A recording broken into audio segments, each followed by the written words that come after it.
Hello, everyone, and welcome to Full-on, your Fulham-centric football podcast. I'm your host, Ash Woolford. Joining me today is a full team as we're here to talk about the Man United game. Mozza, how you doing, buddy?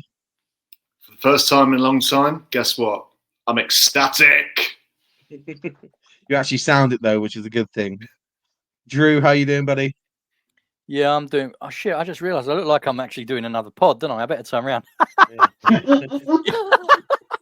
I'm doing well, mate. I'm doing good. Sorry about that. It's all right, mate. Welcome to the team. AJ, mate, how you doing? Very good, my friend. Very, very, very good. Cool. Right, let's do something that the BBC only managed to do for 30 seconds on Sunday, and let's talk about Fulham. Let's big up what should be a very, very interesting game to talk about. And by that, I mean very, very boring game to talk about. If you're not a Fulham fan or United fan, I'd be very much surprised if you enjoyed the football on Sunday. It wasn't a great game. But the results all that matters in the FA Cup. We got what we wanted. So let's talk about it and let's get excited about it. AJ, mate, I'm going to come to you as I always do. First question, same as it always is. Squad for the game on Sunday. Any surprises there, or was it as to be expected? Well, maybe you should stop coming to me because Drew hit the nail on the head in our preview in that we'd go back to the traditional back four. So, so you kind of hard to point in my direction when I completely cocked it up and said, "Did we?" He's right. There he is. He's that way. He's right. What can I say? Yeah, well, that's a fair point. We are going to talk about the formation in a minute, so I have actually got a question for Drew regarding that. So don't you worry about that. I'm going to go back on my other pod then. Call me when you want some star power. The lineup. Any surprises? Nunez for Raul, maybe starting the game. He did brilliantly. Happy with it. Don't mind. Other than that, it's what I'd expect from my back four. Was pleased to see that I wasn't surprised with the goalkeeping situation. Some managers may have continued to give the second keeper the opportunity through the cup games because it's the cup games. Thankfully, Marco Silva is brighter than that. Other than that, I don't have too much else to say in regards to it. Wait, cool. Yeah, that's a fair enough shout. I think none of us are really surprised. Drew, you were spot on about we were going to go back to revert to having four at the back with this one. Probably because of the whole having our starting back four in place. They did really, really well on Sunday. I thought they controlled the game exceptionally well, considering that they struggled a bit against Palace the week beforehand. And obviously we saw information against Wolves. How pleased were you to see with how solid they were as a defensive unit on Sunday? Because even Timmy Castagna, who's had a couple of bad weeks, I thought had a really decent game. I know he struggled a bit when Garnacho came on in the second half, but as a whole, that defensive unit were really, really good on Sunday. I think it's a little bit harsh comparing them to the Palace game because, as we said about the Palace game, I mean, who did come out of that game with any credit? Crystal Palace. Exactly, AJ. No, that it's both funny and true. Yeah, I mean, we could have been playing Crystal Palace reserves and we'd have lost that game. That's how far off it we were. Palace didn't have to play brilliant to beat us because we were just awful. But going back to your question, I did think that Marco, the team against Wolves, I think was as much necessity, and I said that at the time. And I think Marco had an eye on both the Palace result and he knew the team was flat. And I think he was really determined to put it all out there for the United game. That's how it seemed to me. I think that permeated through to the players. I mean, it has to be said, United, outside of Fernandes and Garnacho when he came on, were basically impotent. But defensively, everyone played well. Obviously, not the man of the match, Calvin Bassey, was absolutely immense. But it was also good, in my opinion, to see Anderson look like Anderson. Mm-hmm. So, in the answer to your question, I was pleased. The rest did him good. And I know that United struggled, but they did we defensively did what we had to do. And I take on board what you say about Castagna. Although I will say, and I'm sure, Ash, there'll be a show when we talk about the squad and what we're going to do in the off-season transfers. And I think, with the greatest respect to Timmy, improving the right-back situation will probably be on list in the off-season. But you're quite right. He did everything that was asked of him on Saturday.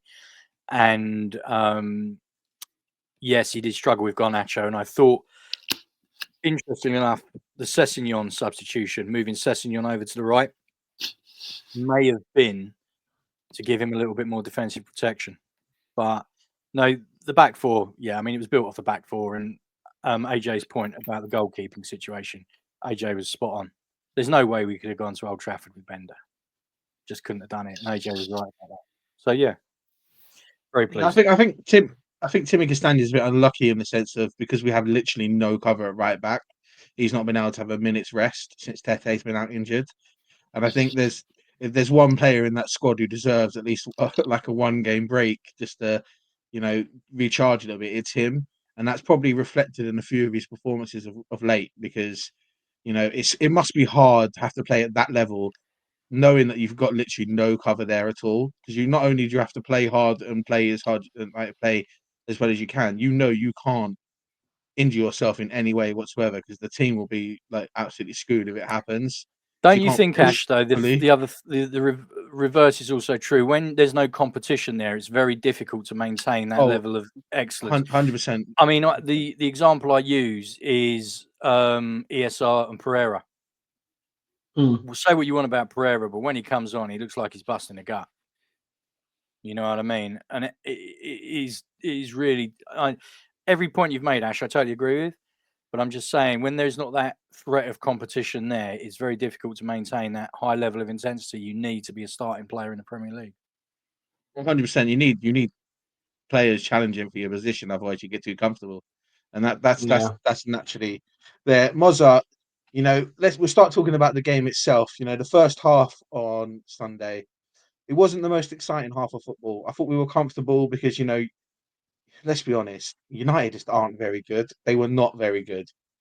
And whereas they just looked poor, we just looked like we were still not on it. So our frailties came from us looking like we had 3 or 4 players that had a really bad first half, whereas United's just because they just looked poor. And it was a bit frustrating to watch. Even when we were coming forward, we looked way better than them coming forward. We just didn't look like we had that same problem we've had for months, where we look great between the 2 boxes. But as soon as we get to the opposition's box, we just completely mind blank. We don't know what to do. I will say that I thought Anthony Robertson probably had one of the worst games to play for Fulham in a long time on Sunday. Again, another player who probably needs more than just that 1 game's break. It wouldn't be too shocking with that. And I thought Iwobi was a bit far off it as well Sunday, especially in that first half. But, ultimately, we can't really moan too much about the performance put in on Sunday, because even though we didn't look great, we looked comfortable. And then obviously we go in the half-time with that 1-0 lead. Mozza, what was your sort of view of that first half? I don't know. Imagine you probably watched it like me from behind a sofa. But how did you watch it? How comfortable were you? Yeah, quite. Well, I'll sum it up in a sentence: nothing to write home about. First half, really. I feel like there was an awful lot of parallels in terms of quality between Fulham and United, and I'm just basing that on how you look at how both sides have performed over this season in the Premier League. I know, obviously, it's extremely, extremely awful for United, laughable, and I'll be someone. Well, I am one of those people laughing, and spitefully so, but about time, right? But in an attempt to not be facetious any longer, both sides, and I know this is an FA Cup game, but both sides in the Premier League seem to perform unpredictably. There's an awful lot of inconsistency, and that's what I mean when I say there are parallels between both of these sides. So I wasn't surprised at how we were in that first half. I wasn't surprised how United were, to be honest. So it wasn't anything shocking. It was sort of what I expected. With all that said, I did have an awful good feeling, and we spoke about it on the last pod when we did the preview, that if we were ever going to do it and bring the game to United, not so much, but if we were going to win that game, it would be us going up to Old Trafford, and for whatever reason, that would give us a bit of confidence and spur us on and make that win happen. So obviously, that did happen in the end, which we'll get to. But yeah, I know you're going to ask next about the goal as well. So I don't want to ruin anyone else's question. Ruin anyone else's answer to your question. But even getting 1-0 up for half time, I was dreading, thinking that's not gonna be the way it ends. Well, let's talk about the goal. Let's break it down. AJ, they always say there's not a perfect time. There's not a real perfect time to score in football, but scoring in injury time in the first half, when it's your last probably attack towards your own fans, as much as that is Old Trafford, it was the perfect time to score, was it not? Yeah, I suppose it couldn't be much. If you're considering the first half, then yes, it's the best time to score within the first half. You can't get much better than that. In regards to the goal, somewhat well taken, combination of mistakes from defensive frailties from a good corner. So we can't really argue much about it. There is, as Mozza alluded to, there isn't an awful lot to write home about, even with the goal in itself. It's a pretty straightforward goal that Bassey has done well to poach and deserve his new nickname. I don't know if you've all seen, was it Back Post Bassey or something like that? He's now been nicknamed within the squad. I am working on the T-shirt as we speak to add to the shop. Like, I'm not even joking. And I will wear it with pride because everyone knows how much I love Calvin Bassey.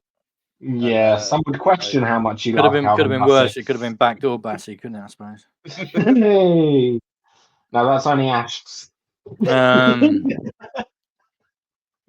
Yeah, well, look, let's talk about half time. Obviously, we go in, we're 1-0 up. The game's been a bit poor. We done that same thing where we looked a bit dead in the end zone, as we said. But going 1-0 up, really happy to be 1-0 up. BBC do absolutely nothing to mention we're 1-0 up. Just talking about Man United as per. We get 30 seconds at some point where they mention that we're 1-0 up, and that's good for us. And then they go back to talking about Man United being absolutely woeful again. I'm not even going to get started. Really, I want to moan about the coverage so badly, but I'm just going to put the snide remarks in and leave it there. Second half starts, obviously, lads, and we knew Man United were probably going to come out and be a bit more up for it. 1-0 down. Cup holders at home, you're expecting them to pick up, but the first 20 minutes of that second half, you would think they were 1-0 up. They just offered absolutely nothing going forward. We had a couple of good chances ourselves to maybe extend the lead. We had a couple of sort of half chances here and there. Smith Rowe comes on in the 53rd minute, has a couple of opportunities himself. It always amazes me how Smith Rowe, when we're 1 goal up, compared to Smith Rowe when we're 1 goal down, look like two completely different players. I don't know, Drew. If you've seen that and you agree with that or not. There is a definite, distinct change in attitude with Smith Rowe when we are winning a game rather than chasing one. Yeah, I mean, we've said this before. I mean, and I've said this before, and our regular subscribers will be going, "Oh God, he's off again." And I say, "But no, listen, I'm going to tell a few jokes this time, okay, and hide the point." But Smith Rowe's a wonderful player, but he's not the sort of player you want when the walls come tumbling down, and that's the bottom line. He's clearly talented. But this was the point I was making earlier, Ash, when we're talking about Castagna, and I was drawing the Pereira and the Smith Rowe comparison. Yeah, everyone apart from Mozza, who's really, really nice, everyone else on this pod has really probably caned Pereira. Yeah, for some of his play I mean, but you cannot, in my humble opinion, you cannot say that when he's been brought on as a sub, he hasn't really tried hard. It may not always come off, but the effort level and the hustle, and the chasing is definitely there. Smith Rowe, I mean, so many times he receives the ball, lays the ball off, and then just stands there when you're just urging him to get beyond, like he did against Forest. And I am absolutely convinced he's the sort of player that needs an arm round him. The problem is there's going to come a point where he's got to light that fire inside of him. You know what I'm saying? And I don't know when we're going to get there, because I don't see it being this season. And how old is he? Was he AJ? Was he 23, 24? Is he 24? Isn't he? So Yeah, I think he's 20. I mean, we're probably a good few years off his prime. But if he doesn't find a way to light that fire inside of him, then he's not going to be the player that we all think he can be. And that's what worries me. That's what worries me about him. I know he struggled with injuries, but you do wonder whether he's got the strength of mind to really reach the top. And that's what concerns me. But I just hope I'm wrong, because I just want nothing but the best for him. Yeah, well, let's talk about the goal that obviously we conceded to get Man United back into the game. The moment of pure adulation for the BBC comms team, who seemed super excited about it. There's a couple of poor defensive things that happened during that goal. The first one being Smith Rowe completely just loses Bruno and doesn't even attempt to get back to where he is. And then Sander Berg also probably not quite paying attention to what's going on to him and gives him that opportunity to take that shot on.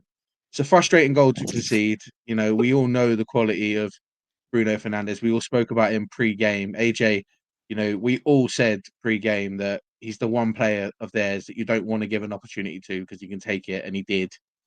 Frustrating, but, I said personally that it might have been the kick up the backside that some of the players needed during the game because we'd gone a bit stale.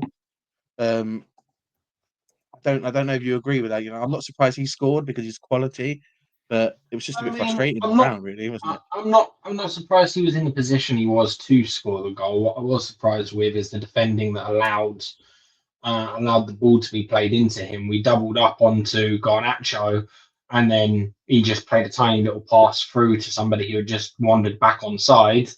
And it completely took Castagna and whoever else it was out of the game.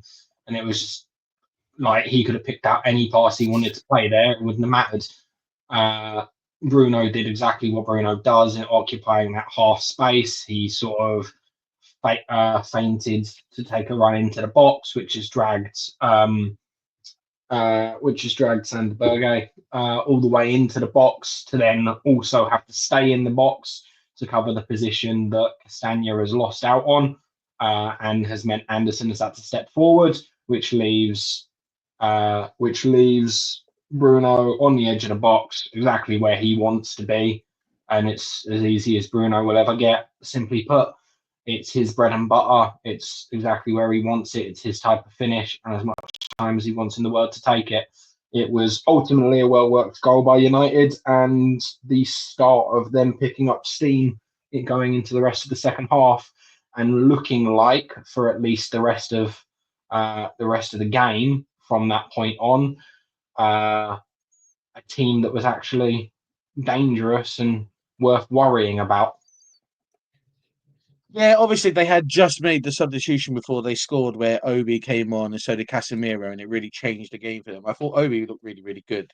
Yeah, he's a really young striker. He's only 17, obviously, but he gave Bassey a really hard time in those last moments. And there was that proper heart in mouth moment at the end where Bassey was very close to giving a penalty away. He was probably lucky that he was controlled enough not to sort of jump in a bit more than he did, because he could have easily given the penalty away.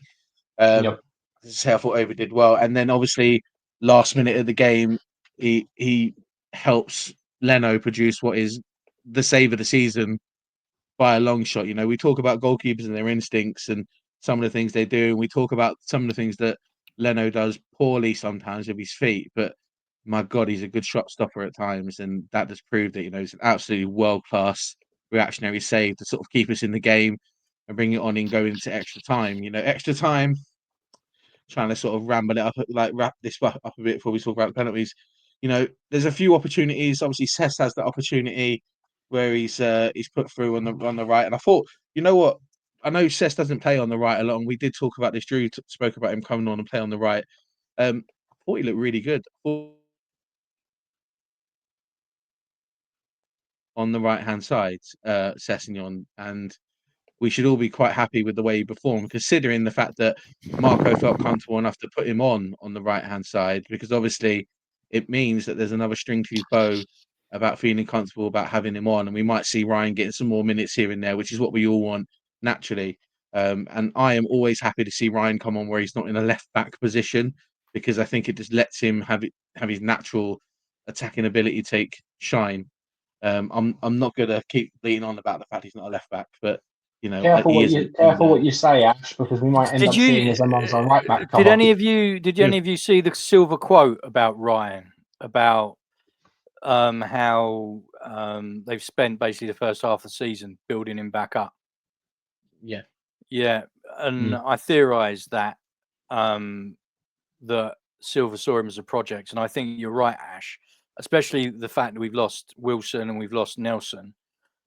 It may be due to necessity, because out wide we haven't got a huge amount of depth at the moment. But I feel that we'll see more and more of Sessegnon, and I'm totally on board with any time Sessegnon's on the field in an attacking position, because although he can help out defensively, no, I'm not here for 90 minutes. He's not a defender. He's not a defender. I love him dearly, but but I'm not here for him being a defender. Let's talk about what is obviously the most important part of the game, which is obviously the penalty shootout. I don't know where you guys watched yours from, but you know, my whole family decided this was the moment that they were going to come and spend time in the front room where I've been left alone to watch the whole game, which sort of left me feeling like I had a bit more pressure about watching it, trying to watch my P's and Q's while watching, while also, you know, shaking with absolute, you know, adrenaline and just nerves. It was not great. It was not fun to watch, and you know, I went through that for 35 penalties when we played Preston earlier on in the League Cup. You know, and by that point, I'd watched Stephen Bender attempt to save so many penalties and completely failed. I was happy that the game was over, even though we lost. It was quite nerve-wracking. But you know, I was quietly confident about Leno. I know we haven't seen Leno save many penalties for Fulham. He saved one. You know, but I was quietly confident. I was more confident with him. I don't know. It's just because, other than the first three penalty takers that Man United have, I didn't really think anybody else was going to take them. Although, in saying that, I wasn't expecting penalty taker number 4 to be their centre back. So it's a bit of a shocker. But let's talk about the penalties. All right, the first 4 penalties, both from Fulham, 2 from Fulham, 2 from United, were pretty just straightforward. They were great penalties from all 4 penalty takers. Keeper dives the wrong way every single time. Casemiro's penalty for United, it was savable, but you know, Leno goes the wrong way. Can we just talk a minute about Sander Berge's penalty, please? Like, can we just talk? Can we just give the man the props he deserves? Because Onana goes the right way, but he smacked it so hard and so perfectly in the top left hand corner that 2 goalkeepers weren't saving that.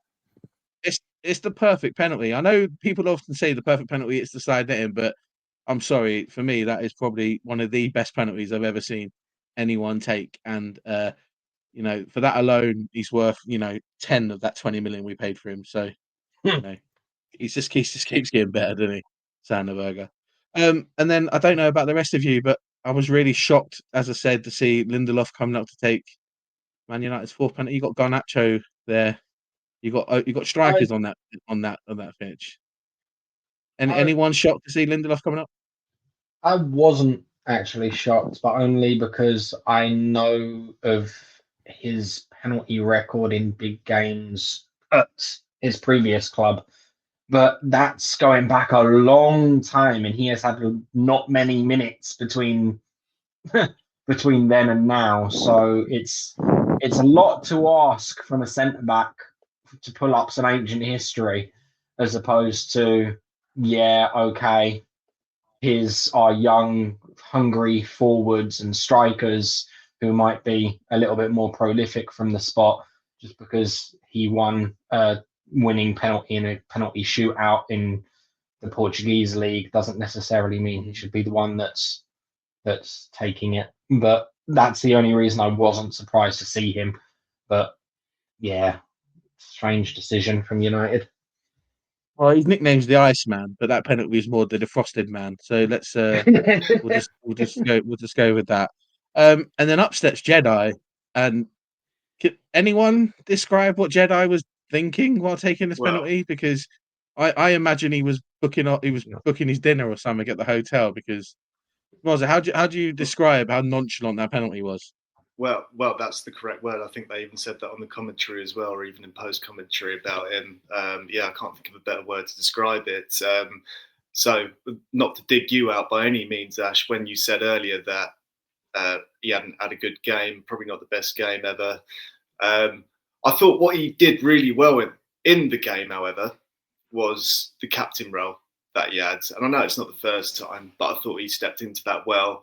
And if there was any sort of redemption that he may have needed, it was the way he took that penalty, cool, calm, collected. Now, was it Willian that took the third one before him? Yeah.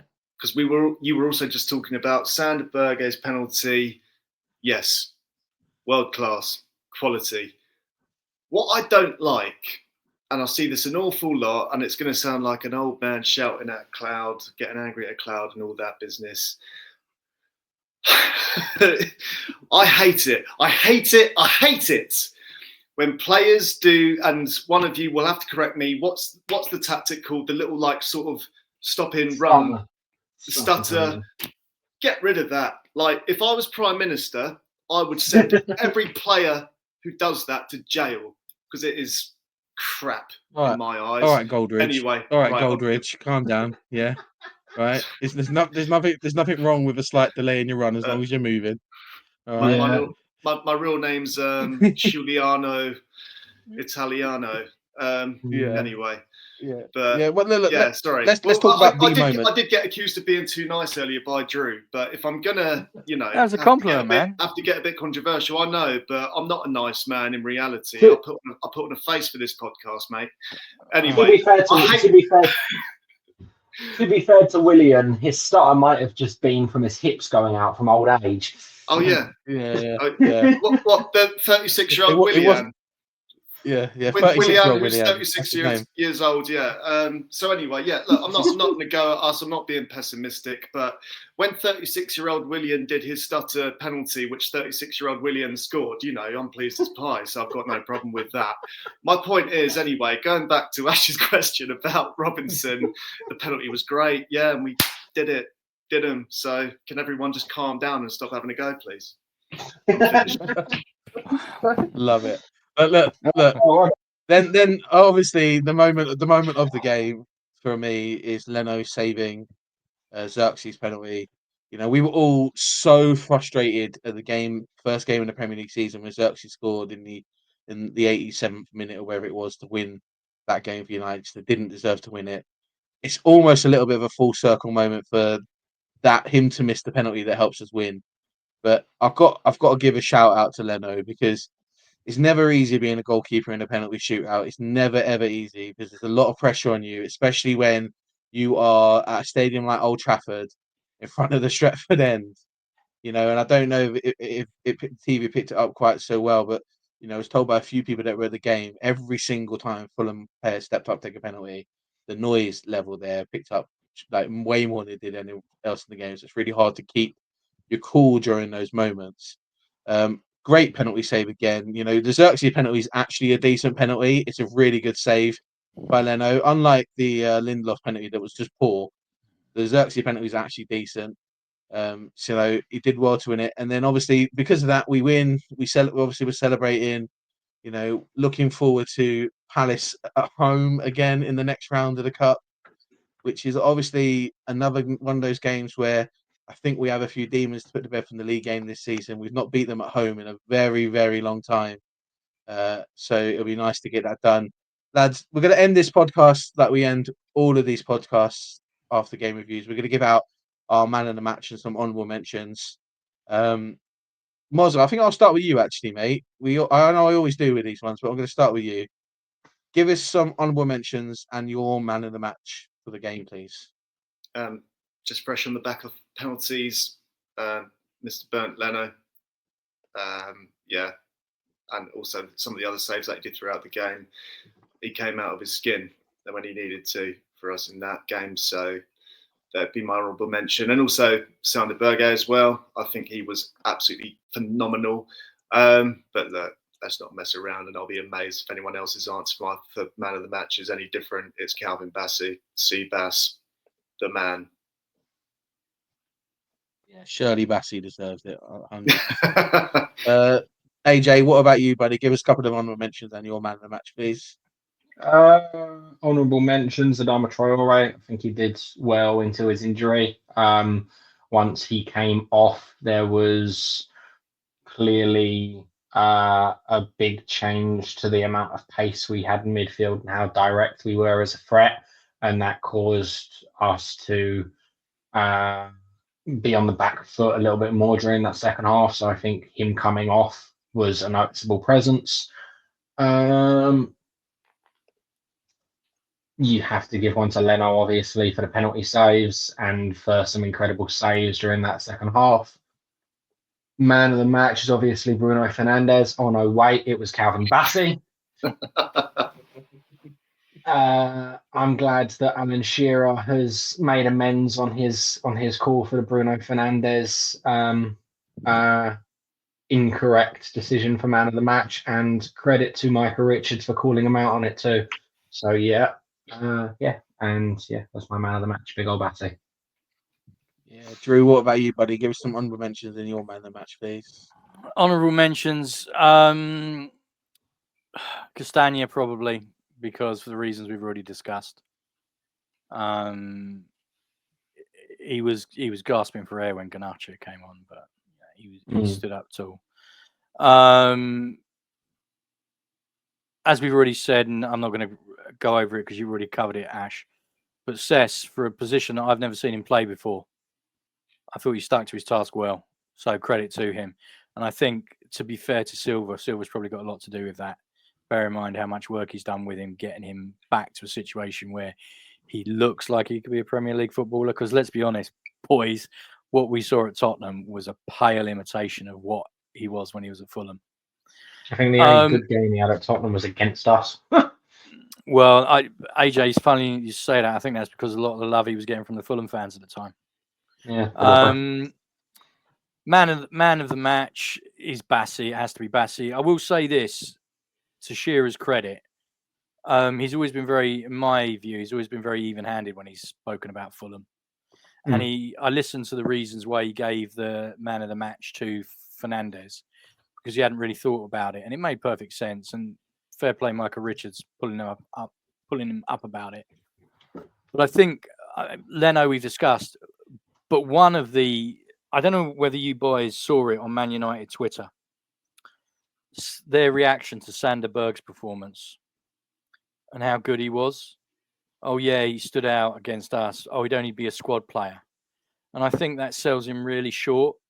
Ash, I'll take your point, what you said about Fernandes' goal. And it's unfortunate that Sander jumped because he was trying to block a shot. If he'd have just stood his ground, that ball wouldn't have hit the back of the net. But I thought he was imperious. And I think that it might have been you, Ash, or it might have been you, AJ, earlier in the season. Every game he plays, he just gets better and better and better. Sure, it wasn't you, Drew. No. Well, it wasn't me. I was really pleased when we got him, but I think it was. I say it every week. I say it every week because every week I'm amazed he gets better. Yeah. Yeah, it was probably Ash. So yeah, honourable mentions: Castagna, Leno, Bergay, and Cess, but you can't look beyond Bassey. You can't. Take away his goal, he's still man of the match. Here's the thing. Yeah, I'm not. Here's the thing. I mean, which team?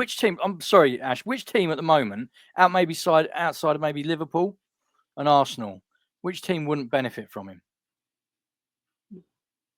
No, he's in the run of form at the moment where you can't argue. He's not maybe the only club that probably wouldn't need him is Palace at the moment, and that's only because they're going to struggle. They're not going to drop Mark Gahey for him. But you know what?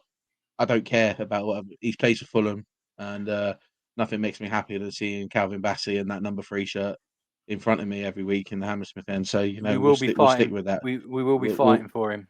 I'll tell you that. People are coming. Well, I'll keep my boxing gloves ready because I'm ready to fucking fight. Right. Look, I'm going to be a bit controversial because as much as I love Calvin Bassey, he wasn't my man in the match. He wasn't my man of the match on Sunday. I love him. Great, he got the goal, and I got another thing to say about him, and I got another thing to say about him as well in a minute. But for me, you know, he's up there. Honourable mention, Leno. Honourable mention, Castagna for all the reasons why you said as well. Drew, honourable mention. Sander Berger's the man of the match for me on Sunday because I keep saying it, and as you said, I say it every week. He gets better and better and better every single game I see him play for Fulham, and he was in control on Sunday a lot. And I don't think he lost the ball once when he had it. I know he sort of lost grip a little bit for the goal, but I can't really blame him too much. He was covering different people's positions. For me, he would be my man of the match, but it would be exceptionally close with Bassey, obviously for the natural reasons of how much I love Calvin Bassey. But Ash, I think Michael Richards wants a word with you. Yeah, well, I'll go with the team, and I'll give it to Bassey happily because we all know how much I love him, and you know he was absolutely immense as well on Sunday, and we'll go with that. Look, there is one more thing we need to say about Calvin Bassey, and obviously, sadly, there was a lot of negative tweeting and DMing to him over the weekend. You know, it was reported that he was a victim of some racist and homophobic abuse. You know, we as a show, we as people, all I believe would agree that it's absolutely deplorable stuff to happen. You know, it's always a shame in football, and it seems to happen especially, you know, when these big clubs lose games that they racially attack their opposition players or their own players to some extent. Racism has no business in modern society, let alone football. And it's absolutely disgusting it happened. So, you know, we stand with Calvin Bassey 100% with him. We stand with every single player that plays the game of football. You know, homophobic and racist abuse has absolutely zero space in football. So, you know, we stand with him with that. And I just want to get that message out. I also wanted to say that there was an awful lot of negative comments around the game on Sunday because they stopped for a couple of minutes to let Mazraoui break his fast. There's another thing that we stand with. I find it absolutely deplorable some of the things I saw people moaning about because they stopped for a minute to let someone break their fast on Sunday. It takes 30 seconds, a minute for someone to break their fast. It took VAR 8 minutes to decide an offside goal that was clearly offside in the Bournemouth game, and 6 minutes in the Newcastle one to decide an offside that I saw with my own plain eye watching the game was offside. You know, if we can deal with those breaks, we can deal with someone breaking their fast. And every single member of every single team, of every single fan, of every single squad will have Muslim players in their squad that will need to break in play this weekend so they can break their fast at the end of the game. And it shouldn't be moaned at. It should be absolutely accepted as 30 seconds that's going to happen in the game. And we should just get on with our lives, let them live theirs too. Lads, thank you very much for joining me this one. Ultimately, exceptionally positive, obviously. Super excited to be in the quarterfinals of the FA Cup. Maybe less so that we're playing against Palace, but that's, you know, we all know how much I dislike playing Palace. We will see you all on Friday as we look to preview our Brighton game on the weekend. Other than that, have a good week, guys, and come on, you Whites.